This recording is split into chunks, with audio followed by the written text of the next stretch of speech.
and it was a great computer. It was in no way a phone.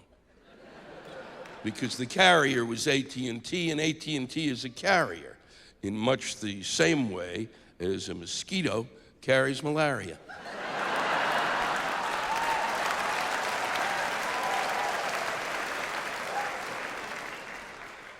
I'd been better off with a Dixie Cup and a string. I finally took it over to the Apple store to see if there was something they could do. And let me just say, if you're interested in what life is like on other planets, you're going to want to get to the Apple store. They are not of us.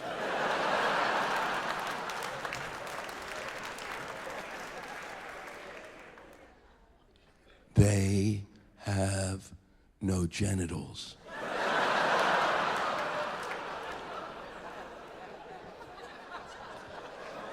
It's why they stand so close. They're sniffing you. It's how they get their data. Yes, it is. So I was standing in the Apple store, and a capon came up to me. I see you have an iPhone. How many applications have you downloaded into your phone?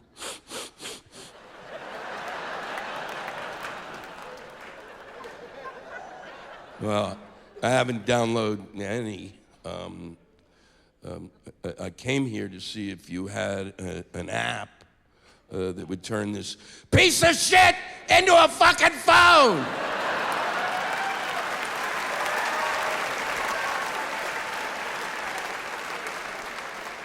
Now, if you can do me a favor and start running, I want to see if it works as a missile.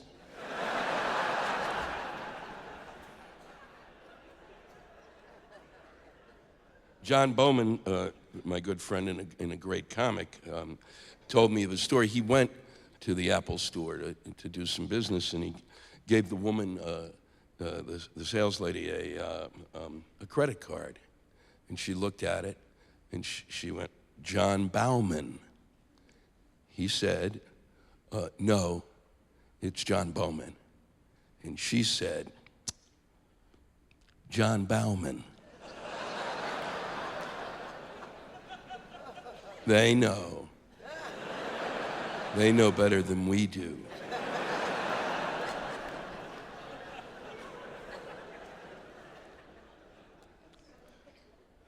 I live 6 blocks from Times Square. I live in the heart of New York City. And this phone would not work in my apartment. My conversations were like,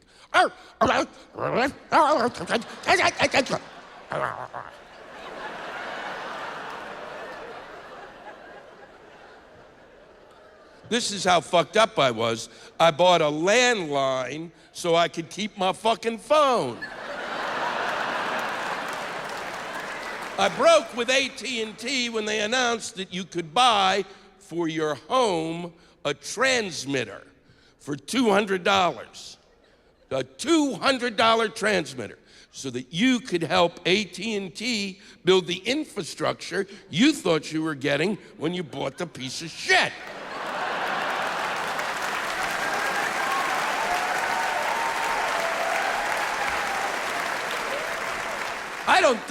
We don't know, do we, what a cell phone does to us. Imagine what a transmitter will do. I believe that your shit will be glowing in a week. Honey, have we been eating phosphorus?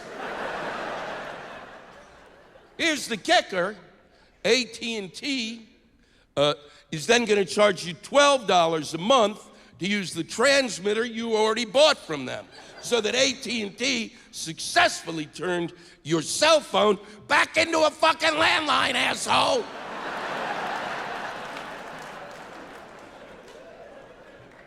I finally went down to AT&T and quit.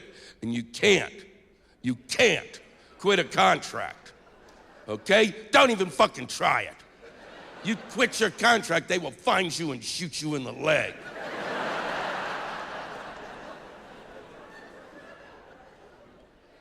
So I went down to Verizon and I got myself a Droid.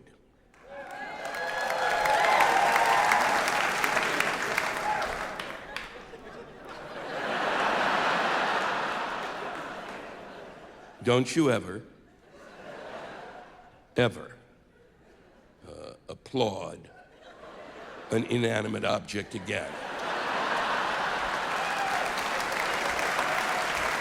I believe that's why they have that section about the golden calf in the Bible.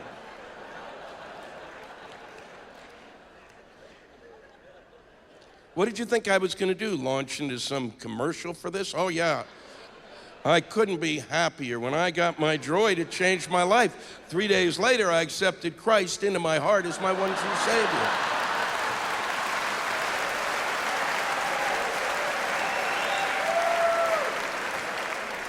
And Droid is the one with the Jesus app.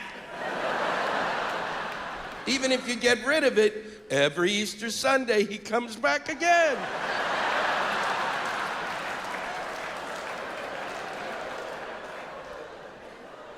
When I first got the Droid, I was as happy as you folks who still are happy. Not me. I mean, at first I was very happy about it. It's a great phone and a tremendous computer. And when you turned it on, it said its name, Droid. I keep it here in my pocket. I wish it would say, groin. Then I'd always know where it is. I don't think it's really smart to keep a phone this large and a screen that big right next to your nutsack. I believe my sperm are dying. I hear them weeping every morning. Son of a bitch, Lou, it's hot as hell down here. God damn it, it's like the sun is out 24 hours a day. Get us some water. I don't think we're gonna make it to the top of the hill again.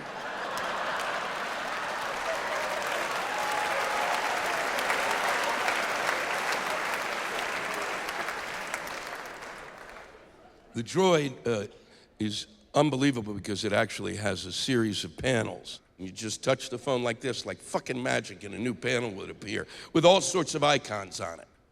They do all sorts of things.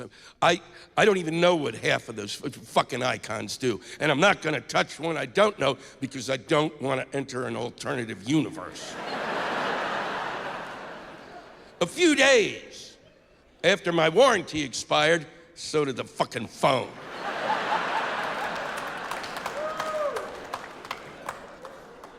It froze on visual voicemail, and I could not use the phone anymore to make calls. I believe that my phone was trying to torment me. Here are all the people you have to call, and you can't.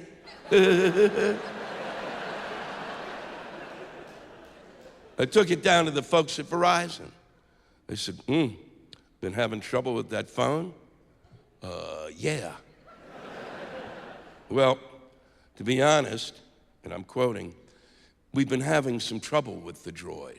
And you fucking sold it to me! Well, we can fix it. We have a download. Oh, you do? Here. Let me put it here. Is that where you're gonna shit on it?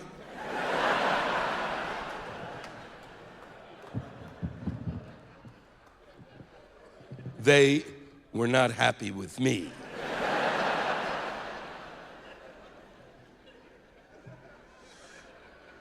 They took the phone from me and put it on a life support system. And it died. But then, in just a few minutes, it started to come back to life, and the colors were brighter than I remembered. Oh my God, they've brought it back. They've given me my Droid back. I immediately hit one of the text icons to be sure that I could tell my friends I was back in communication. But nothing showed up about texting. What showed up was all of my email. Pretty fucking strange. Then I hit the email icon, and my emails didn't show up. What showed up was a face of some big-headed guy, a Facebook. It was his Facebook page. He wasn't even my fucking friend. I wasn't his friend. Did my phone want me to communicate with him? I decided, I just want to use it as a phone. That'll be fine. And so I tapped in the first 3 numbers of my call, and visual voicemail came up. The gentleman from Verizon who were looking over my shoulder said, "Wow, that really is a piece of shit."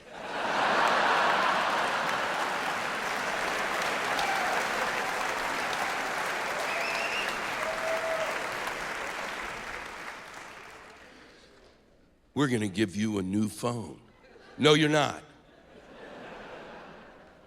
I don't think you realize what's happened here today. This is historic. My phone is beginning to exhibit signs of free will. I have to learn to communicate with it. I don't have children, and this could be my last chance. I'm gonna raise this little son of a bitch, and he's gonna be great. And I'm gonna call him Groin."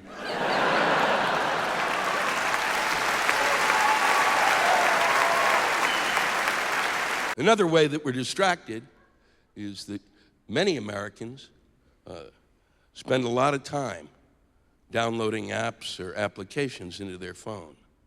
And they want to get just the right amount so that they will feel like a whole person.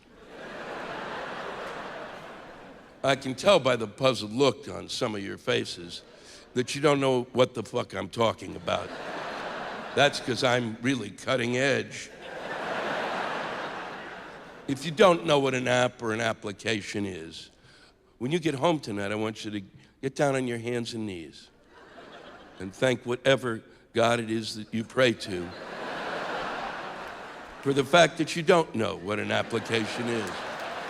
Because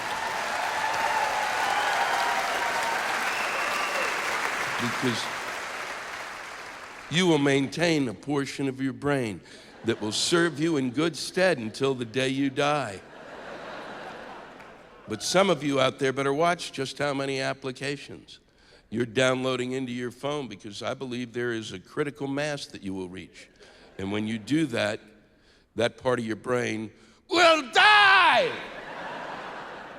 And you will lay in bed at night and go, "Whew, I didn't have a thought today."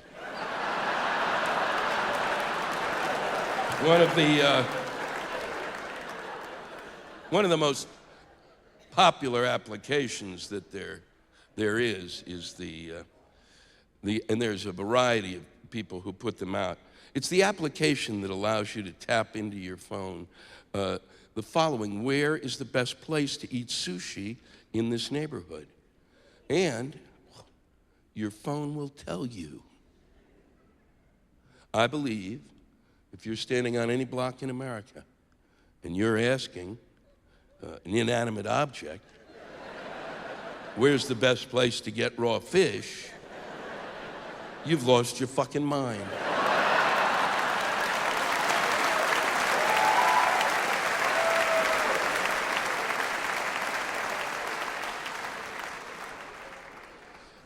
I know about losing one's mind because when I was younger, I took LSD just to prepare me for the technological revolution. I would never tell anyone to try LSD. It is not a drug you suggest to people. It scared the shit out of me because for 30 minutes while on it, I lost my name. That's right. It's a lot different than forgetting your name. If you forget your name, it's still in here. You may find it. If you lose your name, it's out there. It could be anywhere, and you may need to buy a plane ticket to go find it. And you can't turn to your friends, because they're on LSD. They're having a cosmic conversation about something, and you can't bust in and go, "Holy shit! Do any of you remember my fucking name?" Because then they will try to remember your name, and they will forget their name. And now none of you have names, and you will never get home again. 30 minutes. If you lost your name for 30 minutes by just real time, the watch, that would be staggering. But 30 minutes in LSD time is 27 years. During which, apparently, I was given a medal for valor for my service in World War II, and oddly enough, I wasn't even born then. Then, I remembered I had a wallet. Son of a bitch, was I clever. I reached for it, and just before I opened it, I panicked. I thought, holy fuck, what if there's nothing in there but Monopoly cards? As crazy and as far gone as I was at that point in time, it never occurred to me to turn to the rotary phone and say, "Hey, do you know where the best place to eat raw fish is in this town?"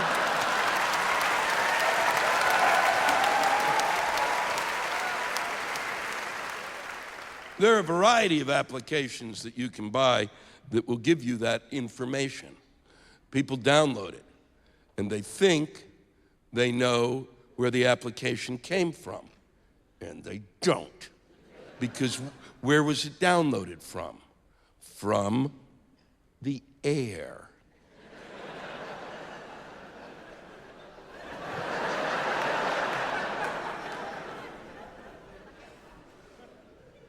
You don't know who wrote the application, and yet you're following it. It's probably some grad student living in Wisconsin who needs $10 an hour and is spending half the day masturbating. Oh yeah, son of a bitch, I'll tell you where you can find sushi, asshole. Meanwhile, people are walking all around you, and they actually live in the neighborhood. You could ask 10 of them. And then you could go eat at the sushi place, and if you don't like it, you know who told you, and you can beat the shit out of them.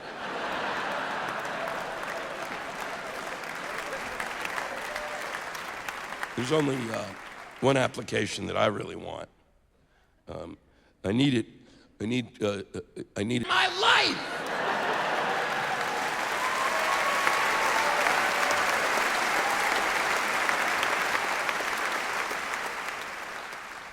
I have some really good news for you. The economy is turning around. I know, you've missed it, haven't you? You were waiting for your ears to thaw, and you may have missed it. But it's true. I know this, and it should have been, it should have been really on the front page of the paper, and it wasn't. And we know that the economy's turning around because Facebook is going to be worth $50 billion. Wow, it depresses me that you don't understand how good that news that I'm bringing to you now. How do you miss it? Because if Facebook is going to be worth $50 billion, imagine what real shit's going to be worth.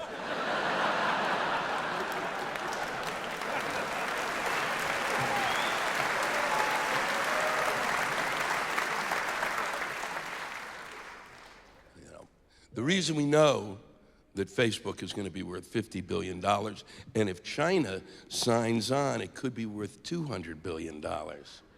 How do we know that? Because the most trusted name in financial institutions, Goldman Sachs, has told us, and they're never wrong. They aren't. They started the tech bubble and they made away like bandits. And then they were deeply involved in that mortgage bubble. And they sold shitty mortgages and realized finally that the mortgages they were selling were so shitty that they would bet against the people that they fucking sold the mortgages to and make even more money. And now they thought, wow, let's go back to the tech bubble again because Americans can't remember the first one because we fucked them with the second one.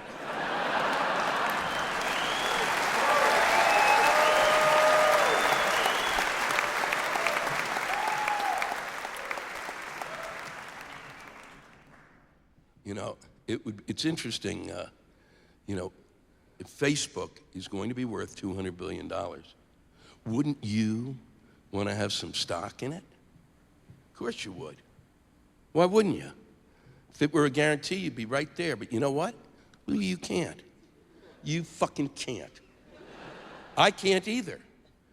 Only certain people, secret people, people who are very friendly with the folks at Goldman Sachs, who have a key to the elevator.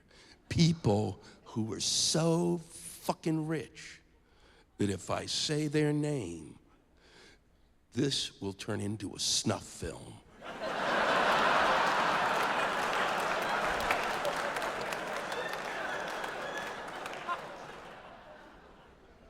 $200 billion.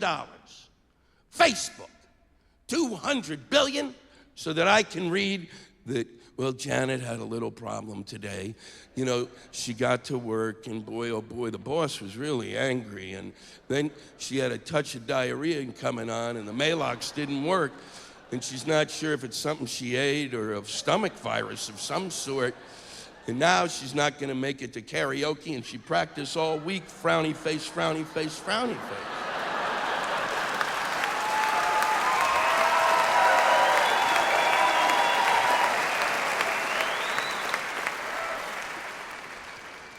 If it's really going to be worth $200 billion, then I believe that my penis is worth at least $10 million. Yeah, absolutely.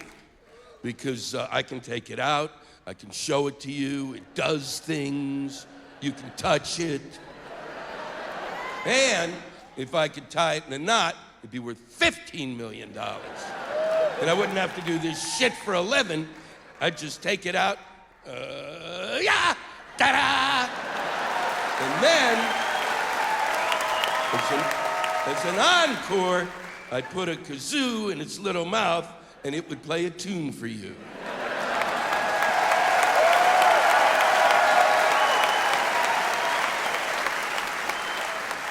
I have to take a moment to explain something to folks in the audience because I know chances are there's a number of you who don't know what FarmVille is.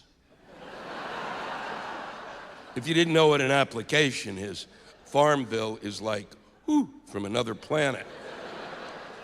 On Facebook, you can actually create your own cartoon farm. How amazing is that? And wouldn't you want to do it given the chance? Cartoon chickens and cartoon geese and you grow crops, you know, green beans, whatever, tomatoes, whatever you like. Whatever you like. No pot! Don't fucking grow pot!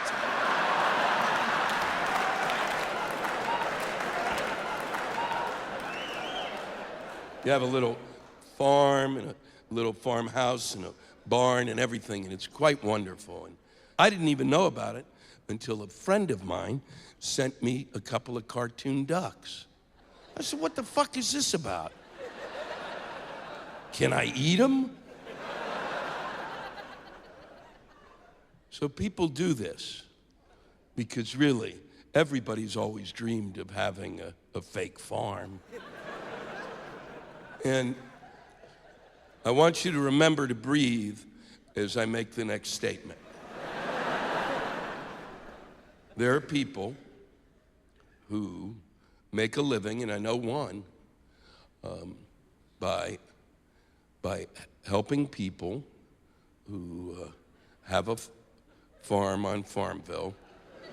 They take care of it because these people don't have time to do it themselves.